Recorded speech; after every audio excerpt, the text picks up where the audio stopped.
que nós vamos ver através dos slides que houve uma certa deturpação do tema inferno que originalmente foi estabelecido. Tá? A gente vai começar entendendo um pouco a origem. Tá? A palavra inferno vem do latim, como muitas palavras que nós usamos, vem do inferno, que significa profundezas ou o mundo inferior, e vem mesmo de antes da era cristã, tá? Como sendo lugares baixos. Tá? É um conceito presente em diferentes regiões, diferentes mitologias e filosofias, que representa a morada dos mortos indistintamente. Tá?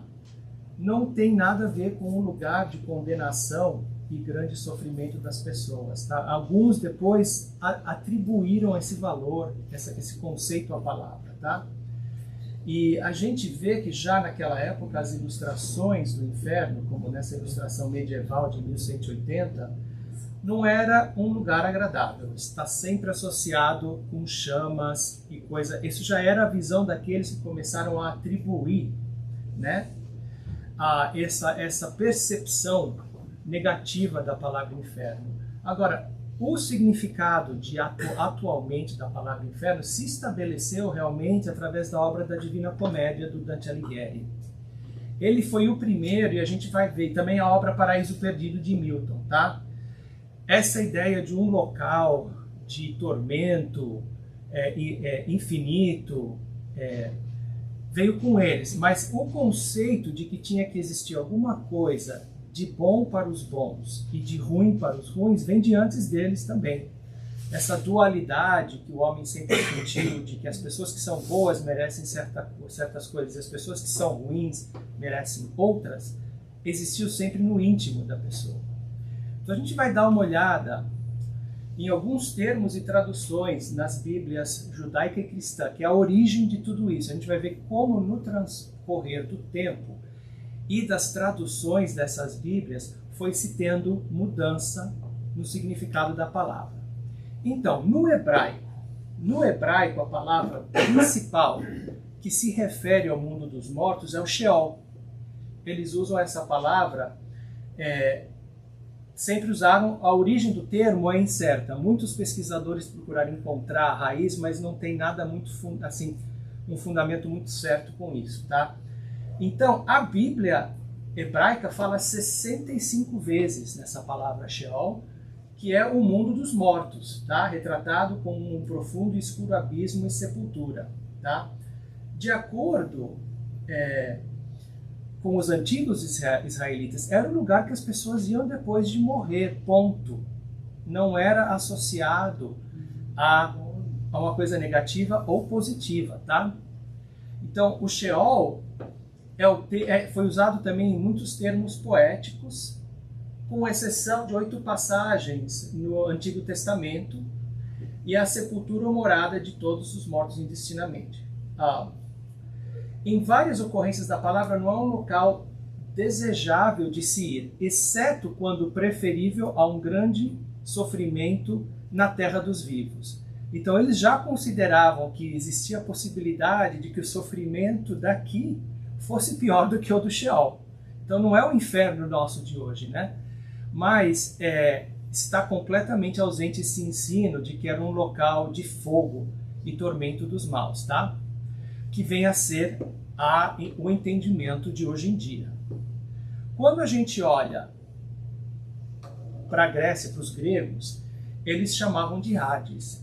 Inclusive, a mitologia grega tinha o deus Hades, que era o deus que gerenciava essa área aí para onde iam os mortos, tá? O Hades dos gregos podia ser, de uma certa forma, um paralelo ao Satanás, que depois foi personificado na visão cristã, tá?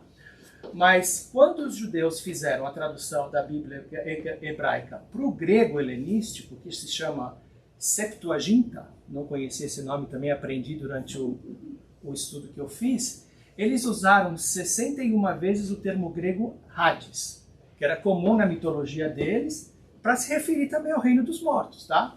Mas não há uma evidência de que eles partilhassem da parte mitológica sobre o Hades, tá? Que era essa parte de ter um deus, etc. Eles simplesmente usaram como referir o local para onde iam os mortos, né? E os cristãos, ao produzirem o Novo Testamento, usaram a palavra Hades para se referir ao seu submundo dos mortos, principalmente quando eles utilizavam o Antigo Testamento ou a Bíblia hebraica, né? Traduzindo a palavra Sheol. Então, do mesmo jeito que os judeus fizeram com a Septuaginta, os cristãos emprestaram apenas o sentido geral da palavra. Também não existia essa parte mitológica entre os cristãos, tá? Mas aí o que acontece? O dicionário da Bíblia Almeida, que é um dicionário que foi publicado pela Sociedade Bíblica do Brasil e foi responsável pela tradução das principais versões dessa Bíblia, diz sobre o termo Hades, palavra grega que designa a morada dos mortos bons e maus. Tá? O que acontece? Possivelmente, no seu evangelho, Lucas fez uma comparação de Hades com Geena, num contexto de castigo e tormento. Geena, sim, era o lugar dos fogos dos gregos. Então, aí começou essa confusão entre Hades e Geena na Bíblia, através do Evangelho de Lucas, quando ele menciona, né? E ele fala que essa era a visão típica dos gregos e dos romanos quanto à situação das pessoas depois da sua morte, num contexto de castigo e de tormento. Então começou já a ter alguma evidência no Evangelho, no Testamento Novo, dessa confusão das palavras. Vamos lá, passar para o próximo. Aí nós chegamos no latino infernos, né? Que à medida que a igreja crescia e mais romanos foram se tornando cristãos, foram feitas traduções da Bíblia para o latim, que era a língua oficial dos romanos. O primeiro foi o que eles chamaram de Antiga Latina Vetus Latina, né?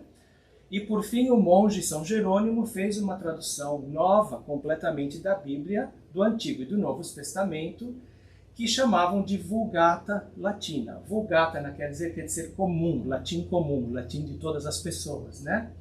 Na Vulgata foi usado o termo latino infernos 61 vezes para traduzir o hebraico Sheol, né?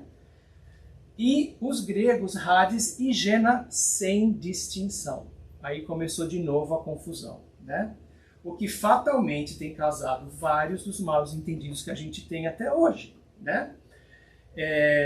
Assim como Sheol e Hades, inferno se referia ao mundo dos mortos na mitologia romana. Então tudo no início, gente, começou apenas com uma posição, uma localização da onde as pessoas mortas iam, né?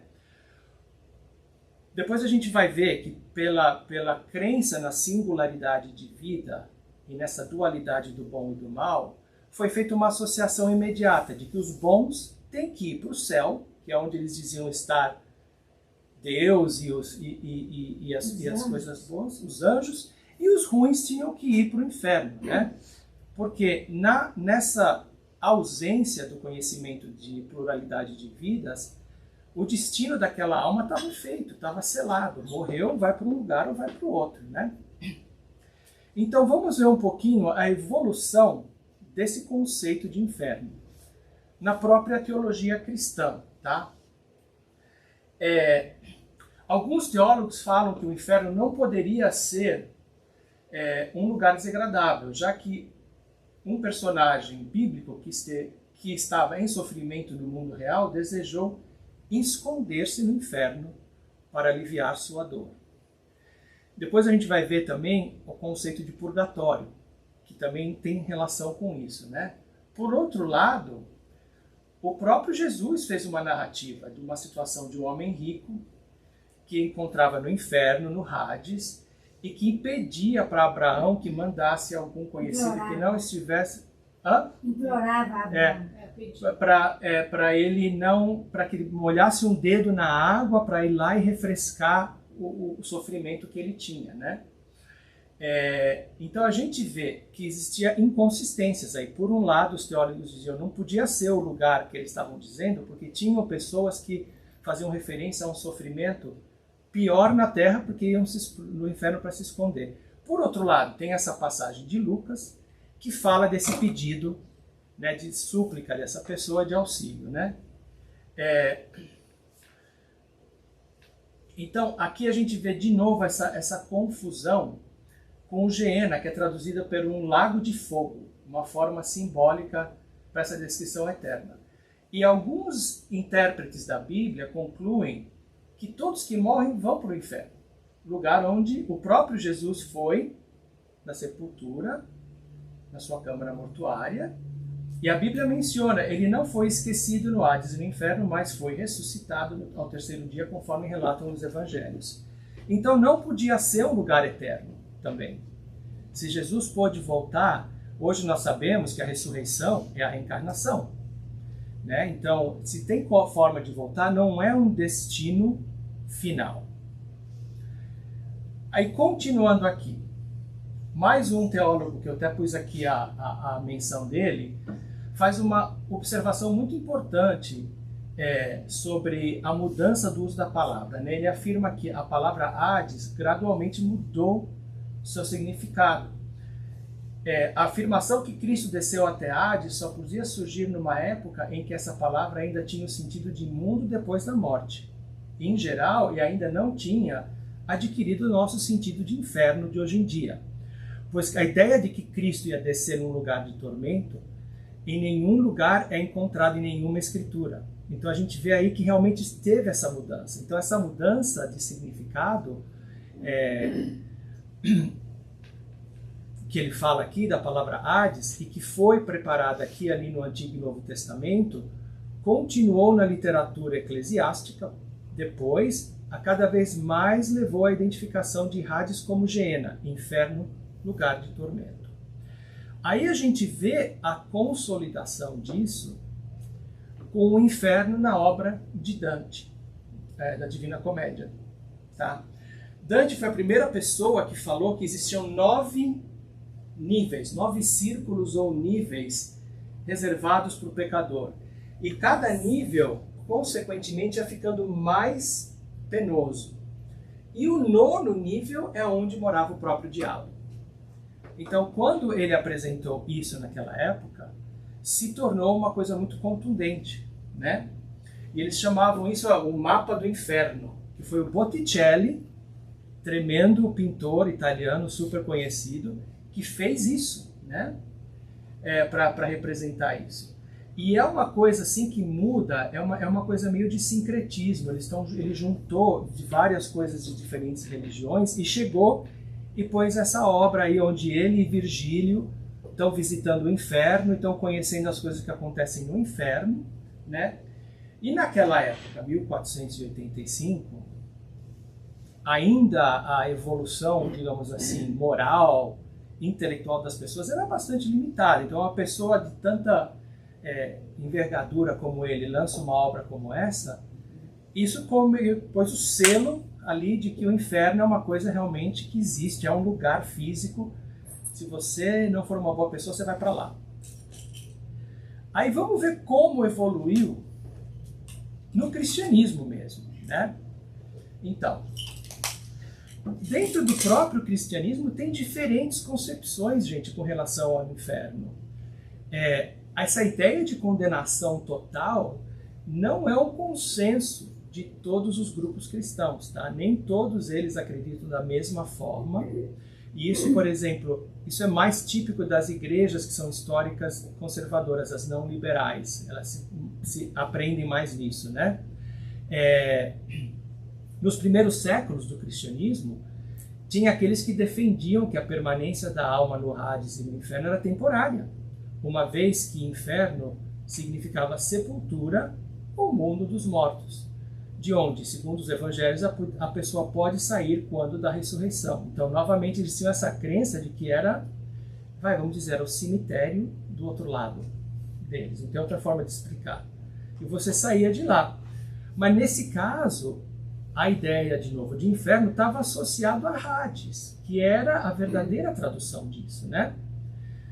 Aí a gente continua aqui vendo que na Bíblia aparece, sem haver distinção entre Hades e Geena, porque o primeiro tempo... Gente, é tão pequena a minha letra aqui que eu não estou conseguindo ver. Tá, porque o primeiro é passageiro, temporário, e o último é o lugar de condenação eterna. Isso de acordo com o Apocalipse, tá? Então deve-se notar que a Bíblia nunca diz que o cristão é jogado ou sai do Geena, lago de fogo, enquanto tanto Cristo como os cristãos do Hades ou infernos, tanto Cristo como os cristãos, eles saem do Hades ou infernos. Menções aí de Mateus, Atos dos Apóstolos e Apocalipse. Então sempre existiu essa, se você me perguntar, essa confusão, né? Partes da Bíblia, e até hoje a gente vê que a Bíblia é um livro muito difícil de se entender se você não é um estudioso da teologia. Você pegar uma Bíblia e você tentar entender o que a Bíblia fala, mesmo o Novo Testamento, o Antigo Testamento nem se falava. É difícil porque tem muitas nuances que escapam hoje em dia ao nosso conhecimento. Você tem que entender a posição cultural, social, econômica de toda aquela situação de quando aquilo ocorreu. Então é complicado. Mas uma coisa que realmente ficou muito clara é essa parte aqui, que tanto no judaísmo, como na mitologia grega, como no cristianismo, até os testemunhos de Jeová e no islamismo, todos apontam para o inferno, que é um local físico de tortura e sofrimentos eternos. Agora, tem outras correntes de pensamento, onde se inclui o espiritismo, né, que também tem base na cultura católica cristã, que demonstra que a opinião de inferno não é uma coisa física, senão que é um estado de espírito, indo ao encontro dessas religiões que acreditam na reencarnação, que é o caso do espiritismo, né? Então a gente vai ver agora um pouquinho sobre a visão espírita do inferno. Para nós, o inferno é um estado de consciência da pessoa, que é uma grande diferença. Por quê? A consciência está onde nós estamos, então isso já elimina de primeira a necessidade de um local físico, né? Que incorre em ações contrárias estabelecidas pelas leis morais. Então, traz outro conceito que ninguém considerava antes. Nós temos leis morais que nós temos que cumprir. Quando nós infringimos essas leis morais, a gente entra num estado de consciência que nos perturba, que é o nosso inferno, né? E fica na consciência de cada pessoa. Então, uma vez tendo essa consciência ferida, eu achei interessante a forma como eles falavam, essa pessoa vai ter desajustes, né? Mais ou menos significativos, de acordo com a gravidade do que eles fizeram, e se estampa através de desequilíbrios espirituais, emocional, psicológico e muitas vezes até orgânicos. Nós sabemos que muitas das causas das enfermidades físicas que nós temos parte do espírito. Começa lá, né? Então, uma vez desencarnada, se a criatura não evitou essas ações infelizes, ela vai para o plano espiritual, onde ela, por afinidade, se junta com outros espíritos, né? Que trazem conturbações e consciências semelhantes. Aí, outra coisa que nós trazemos para a mesa, que é a lei de atração, que nós temos naturalmente, através da nossa vibração, através da forma como nós estamos pensando e tal, né? Como fala ali, afins atraem afins. Então, os planos espirituais de sofrimento, na verdade, são inumeráveis, né? E tem diferentes graus. Gente, para mim isso é o que eu entendo de umbral. Quando a gente sai daqui, a gente vai para o umbral, a gente se conecta com esses espíritos que sincronizam com a nossa forma de pensar. A gente lê muito nos livros de André Luiz e tudo, inclusive com ele mesmo, na chegada de Nosso Lar, que ele nunca esteve desamparado de auxílio, mas ele nem via. A visão que ele criou do inferno dele, do umbral, era por causa da posição mental, psíquica que ele tinha quando ele chegou lá. O momento em que ele se arrependeu, se deu conta e pediu perdão, imediatamente ele passou a ver Clarencio, que veio recolher ele de lá. Então, novamente, não é um lugar físico, porque se fosse assim, de acordo com o que a gente fez, ia ter um monte de umbral, um monte de lugarzinho de umbral, né? E não é mesmo assim. Você pode estar, eu e todos vocês podemos estar no mesmo espaço de umbral sem nos ver, sem nem ter conhecimento que nós estamos lá. Cada um de nós passando por experiências individualizadas, necessárias para a gente acordar para a realidade da vida espiritual. Então, essa é uma grande diferença, gente. Outra diferença é que não é eterno. Nós sabemos que todos nós vamos reencarnar. Então, o umbral é uma passagem. Como depois a gente continua na nossa educação no lado espiritual e tem que voltar para cá para continuar. E vocês vão entender o porquê num pouquinho só. Então, a visão espírita do inferno fala: o inferno, como região criada por Deus, não existe. Achei muito legal essa coisa. Se um dia todas as criaturas sofredoras na erraticidade se regeneram, essas regiões não vão existir. É como imaginar como todos os pacientes de um manicômio aqui fossem curados, o hospital podia ser demolido e eles podiam transformar aquilo num jardim. Legal isso, né? A gente parava para pensar que vai chegar um momento que talvez não vai precisar ter um umbral terrestre mais. Quando a Terra se evoluir ao ponto de que não vai ter mais essa necessidade disso, né? Então, Deus nunca vai passar uma pena eterna para todos nós. Grande diferença também do passado, onde a crença de Deus era de um Deus punitivo. Era a crença de um Deus que... E também, junta-se a isso, o papel que o inferno passou a ter na igreja de controle das pessoas. Por quê? Porque a igreja, para eles, era o caminho até Deus. Então, se eles estão dizendo: você faz isso, você não faz isso, você não faz isso, você vai pecar e você vai para o inferno, imagina o poder que isso não colocava na mão da igreja. Sem contar também o poder que eles se diziam ter de fazer a confissão e absolver as pessoas dos pecados, né? Então, eles retinham todo esse lado espiritual, todo o controle das pessoas desse lado espiritual. E até hoje em dia ainda fazem, em muitas situações, né? Tem muitas pessoas que ainda creem que simplesmente porque estão numa igreja, porque fazem tal coisa, tem um lugarzinho garantido no céu. Não importa as ações que tenham, né? E se pagar, né? Também tem, Eu achei uma foto de um tipo, parecia um diploma, que era uma indulgência da época da Inquisição, ou melhor, antes, que mostrava, assinado lá pelo Papa, isso é uma fortuna, só os ricos pediam, e aquilo era a absolução dos pecados, ou seja, zerava tudo, podia começar de novo agora, né? Que bom que você fosse assim, né? E aí agora eu fico imaginando, o cara deve pegar aquele, é um papel mesmo, e devia colocar no caixão para levar com ele, para quando chegar lá, ó, tá pago, ó. Quando ele chegar no portão de São Pedro lá e falar: ó, gente, eu tenho aqui, ó, aqui eu tenho a minha passagem, paguei para minha passagem, tá aqui. É muito naivo pensar que é assim. Mas, gente, para pensar. A gente não pode criticar nem julgar, porque foi um processo evolutivo da humanidade. Era a gente pensando assim. Nós estávamos lá pensando desse jeito, mas a gente também não pode deixar de lado o lado positivo que tudo isso teve naquela época, né? Porque nós saímos da barbaridade, do politeísmo para o monoteísmo, para a crença em Deus, aí veio Jesus, explicou a lei do amor. Veja o trajeto que a gente está passando. Então tudo isso teve um lado muito positivo, mas como a gente vai ver depois no trecho do Livro dos Espíritos, hoje em dia a gente acreditar nessa coisa de... Já naquela época ele falava, no século XIX, gente, vocês acreditarem nesse tipo de inferno é uma coisa absurda, isso é coisa de conto de carochinha, né? Imagina hoje em dia, já estamos no século XXI. E os dois principais livros que eu peguei do Espiritismo para a gente ter uma noção de toda essa história foi justamente o Céu e o Inferno e o Livro dos Espíritos, né? Então, no Céu e o Inferno, eles falam dessa intuição das penas futuras, tá? Desde todas as épocas, o homem acreditou por intuição que a vida futura seria feliz ou infeliz, conforme o bem e o mal praticado pelo mundo, tá? Essa ideia né, de que a vida está em relação com o seu desenvolvimento, senso moral, noções mais ou menos justas do bem e do mal.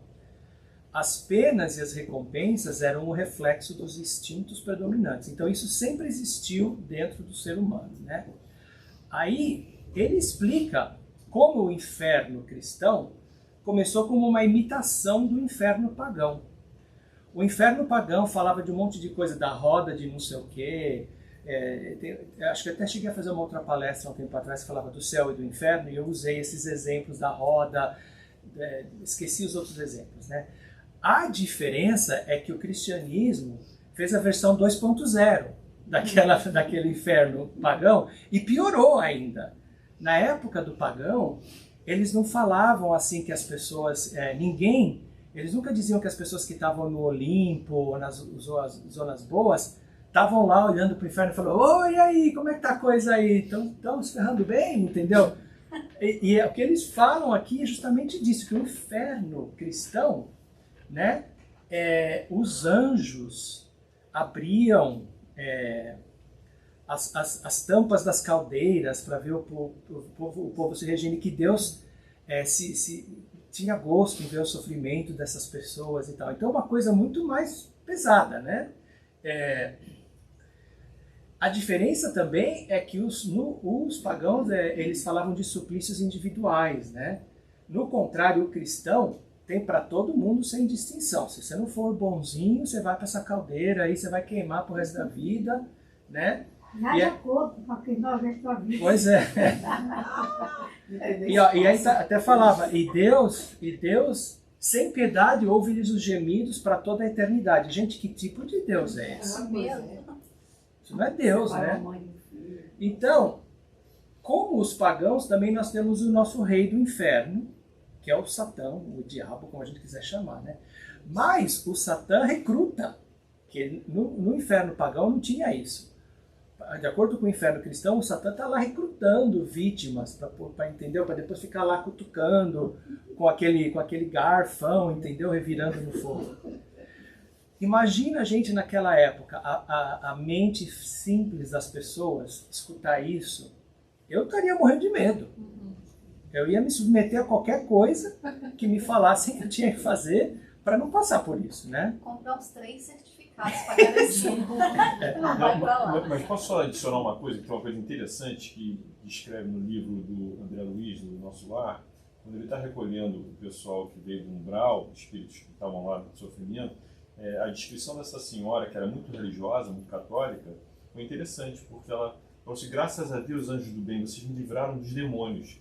E ela realmente viu os demônios. Mas por quê? Porque todos os algozes, que eram os ex-escravos que ela mandava pendurar no tronco e espancar até a morte, aproveitavam dos medos dela e plastificavam as imagens mais horrendas que ela já tinha medo. Então ela realmente se sentia aprisionada por aqueles caras de chifre, e aquele tormento durou um bom tempo, né? Então foi a criação dela mesmo no inferno que ela criou. Sim, entendeu? É uma coisa que nós criamos com a nossa consciência quando nós chegamos daquele lado. Aí as mesmas considerações que os artigos tinham feito de localizar o reino da felicidade fizeram circunscrever igualmente o lugar dos suplícios, né? Tendo-se colocado primeiro nas regiões superiores, então onde estavam, né, as coisas boas e tal, eles puseram o inferior no centro da terra. Lugares assim sombrios, tudo e tal. Então, os cristãos também colocaram por ali por muito tempo a habitação dos condenados. Então, a esse respeito, eles fazem outra analogia no céu e o inferno, que ele fala: o inferno dos pagões continha de um lado os campos elíseos e do outro o Tártaro e o Olimpo, moradia dos deuses e dos homens divinizados, ficava nas regiões superiores. Segundo a letra do Evangelho, Jesus desceu até os infernos, isto é, aos lugares baixos, para deles tirar as almas dos justos que lhe aguardavam a vinda. Os infernos, então, não era, portanto, um lugar unicamente de suplício.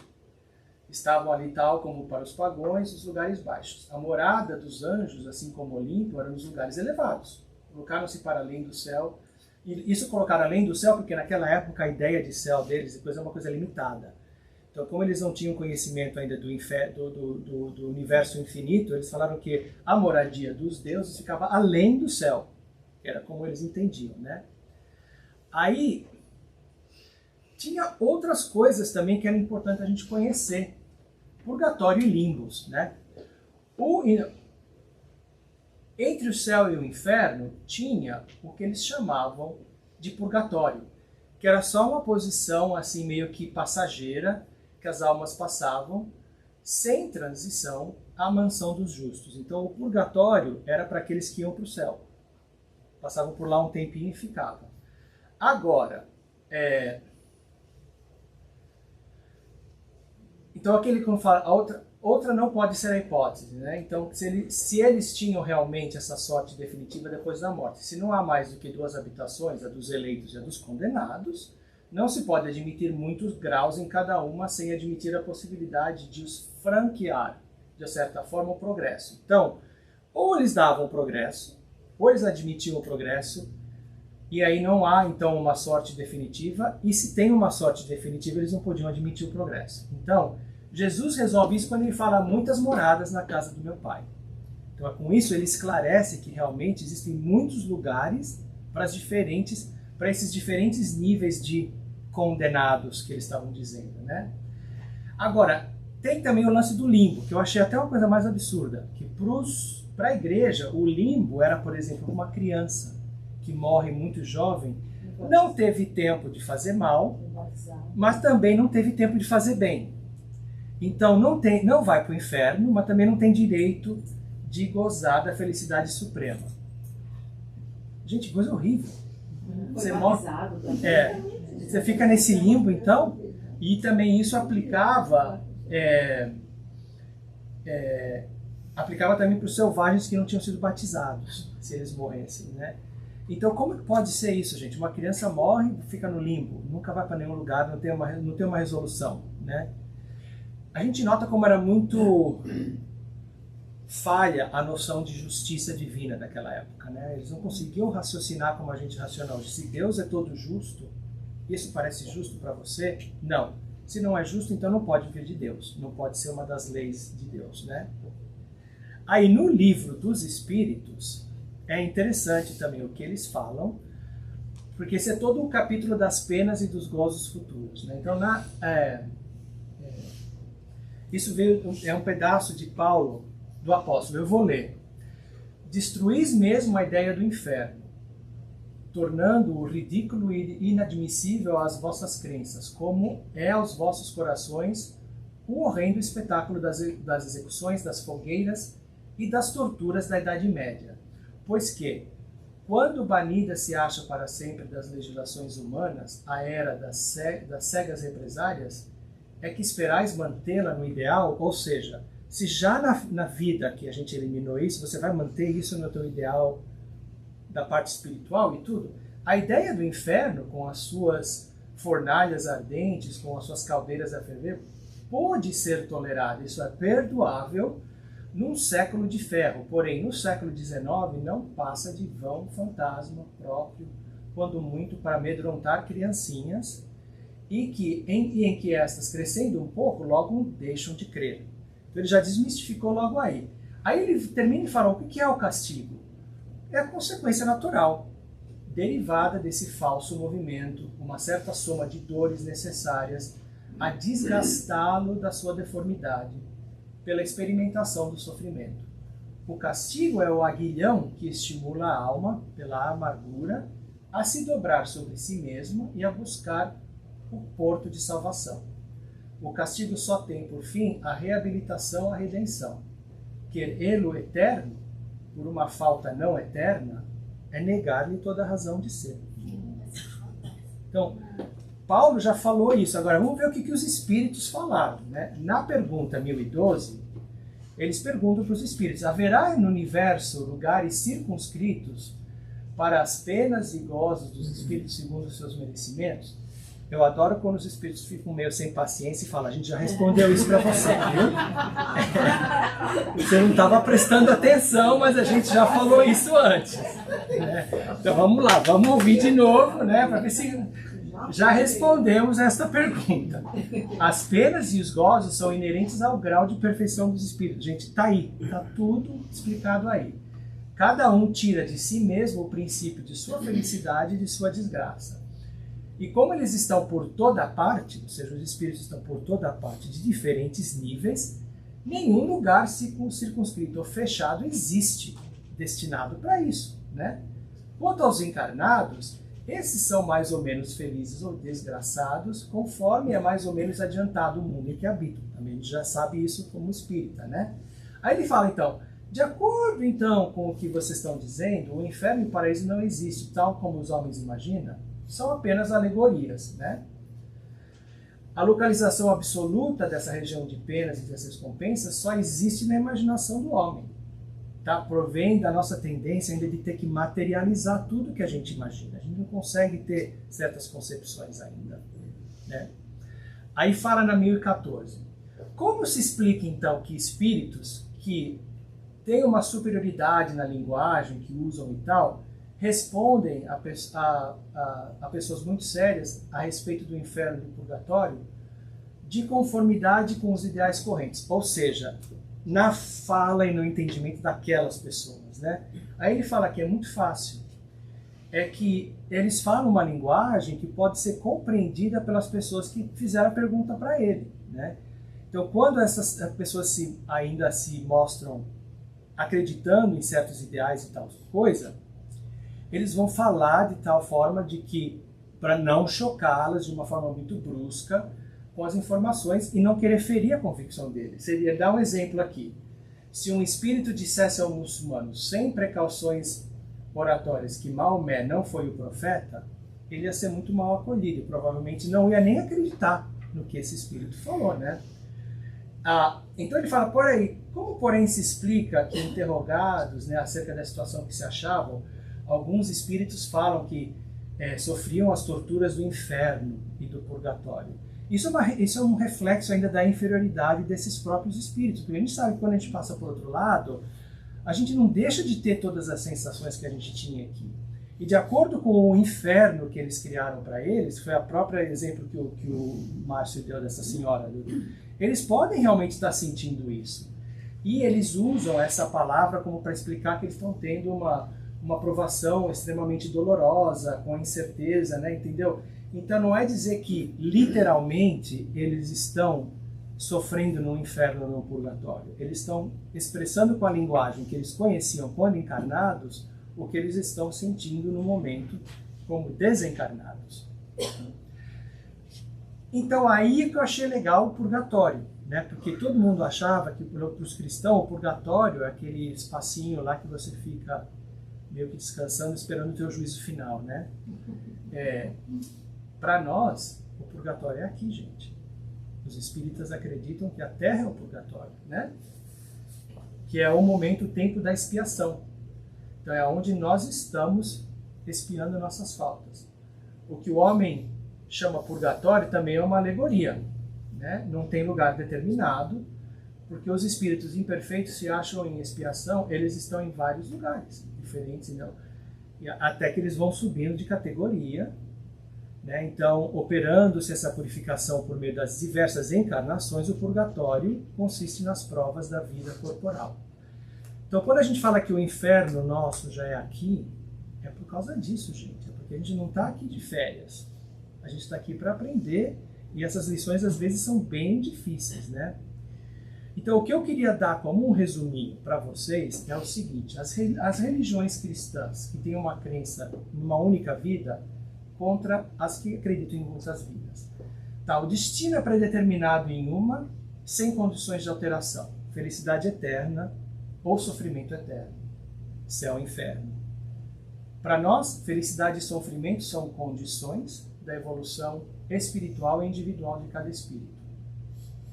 Purgatório, local transitório das almas esperando o seu juízo final.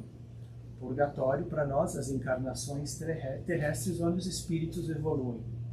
O limbo, nós nem temos. Tá? Esse é reservado para crianças e selvagens que não foram batizados, que realmente dentro da crença espírita não tem. Eles vão para o mesmo lugar que vão os outros, porque a gente sabe que a criança morreu fisicamente jovem, mas aquele espírito não nasceu naquele momento. Então ele traz muita bagagem, né? O céu e o inferno são localizações físicas. O céu, o inferno e o umbral são estados de consciência de cada pessoa, sem uma localização física. E era isso aí, gente.